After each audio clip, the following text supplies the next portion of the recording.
যোগ্য বলে ঘোষণা করেছে। জনকে বাছাই করে দিয়েছে তারা তৃণমূলের শিক্ষক সংগঠনের লোকরা।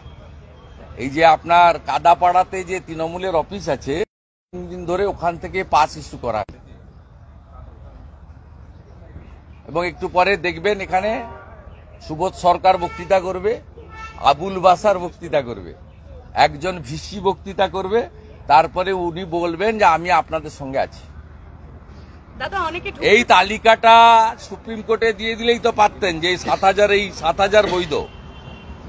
অনেকে ঢুকতে পারেননি, অসুস্থ হয়ে পড়েছেন, অনেকে ঢুকতে পারেননি বলে অসুস্থ হয়ে পড়েছেন। অমানবিক সরকার, এই সরকার বর্বর সরকার, এই সরকার টাকা ছাড়া অন্য কিছু চেনে না, সেই কারণে এই ধরনের কাজ তারা করছে। পুলিশ ধস্তাধস্তি করে বার করে দিচ্ছে অনেককে। ভেতরে প্রচুর আসন ফাঁকা। আরে ওরে 12-14 হাজার লোক ধরে 7,000 কার্ড দিয়েছে। কাদাপাড়ায় তৃণমূল অফিস থেকে কার্ড দেওয়া হয়েছে। স্বেচ্ছাসেবক বলে একটা বিশেষ পাশের ব্যবস্থা করা হয়েছে, তারা কেউ চাকরি হারানো। তারা সব কলকাতা পুলিশের সিভিল ড্রেসের লোক, স্যার যারা মমতা ব্যানার্জিকে রক্ষা করার জন্য এসছেন। কয়েক হাজার পুলিশই আছে। এরা কেউ প্রকৃত মেধাযুক্ত শিক্ষক, শিক্ষিকা, শিক্ষাকর্মী নন। ভলেন্টিয়াররা সব প্রাইমারি স্কুলের শিক্ষক, যাদের মামলা সুপ্রিম কোর্টে বিচারাধীন, কলকাতা হাইকোর্ট তাদের চাকরি বাতিল করেছিল, তারা আজকে ভলেন্টিয়ার হিসেবে কাজ করছেন। তারা আজকে এরাই তো 24-এ ভোট করেছে এবং ভোট লুটের কাজটা এরা করেছে। ডায়মন্ড হারবার লোকসভা কেন্দ্রে সমস্ত টেন্টেড টিচার এবং নন টিচিংকে দিয়ে ভোট করানো হয়েছে। ওই যে 7 লক্ষটা ভোটে জিতেছে, ওখানে আমি আরটিআই করেছিলাম, উত্তর দেয়নি। আমি এবারে কোর্টে যাব, ওখানে পোলিং পার্টির লিস্ট দেয়নি আমাকে। এগুলো করে এই বালির বাঁধ দিয়ে মমতা বন্দ্যোপাধ্যায় এবং তার ফ্যামিলির, তার সরকারের চুরি আটকানো যাবে না। একটা বিষয়, যদি 7,000ই দেওয়া হয় তাহলে 7,000 বৈধ বলে সরকার তলে তো তাই বলছে, তো বলছে আমরা যোগ্যদের ডেকেছি। তাহলে এটা তার মানে 18,000 লোক তো অবৈধ ঘোষণা করে দিয়েছে এই কার্ড দেওয়ার মধ্য দিয়ে। এই তালিকাটা কেন সুপ্রিম কোর্টে দিয়ে দিল না? আরে অভিজিৎ গাঙ্গুলি 2022-এ 5,000 5,500 অবৈধ বলেছিল। সেই দিন যদি দম্ভ উদ্ধত্ত না রেখে স্বীকার করতো, তাহলে আজকে 26,000-এর পরিণতি হতো না। হাম কিসি সে কম নেই।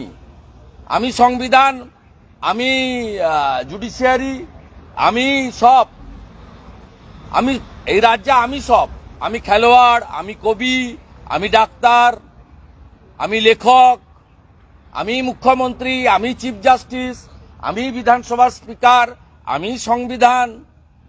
আর তার পরিণতিতে আজকে খেসারত দিতে হচ্ছে। 22 সালে মাননীয় জাস্টিস, তদানীন্তন জাস্টিস অভিজিৎ গাঙ্গুলি যা বলেছিল না মেনে প্রায় 200 কোটি টাকা এক্সচেকার থেকে খরচ করেছে পশ্চিমবঙ্গের এই 5,000 5,500-কে অযোগ্যদের বাঁচানোর জন্য।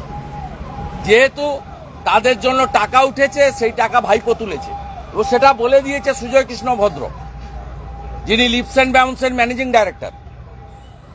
যে কোম্পানির ডাইরেক্টর হচ্ছে অমিত ব্যানার্জি, মমতা ব্যানার্জির দাদা, রুচিরা ব্যানার্জি, লতা ব্যানার্জি, যে কোম্পানির ডাইরেক্টর।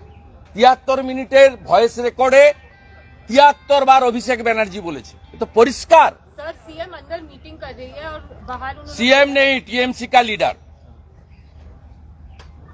ये सीएम होती तो 26,000 को लेकर मीटिंग करती। मानविक चीफ मिनिस्टर नहीं, she is the leader of TMC.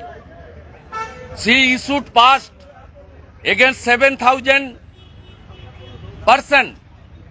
The pass issued from the Kadapada TMC office in Calcutta. All are TMC goons and some plaincloth Calcutta police team under the leadership of the puppet Manoj Verma.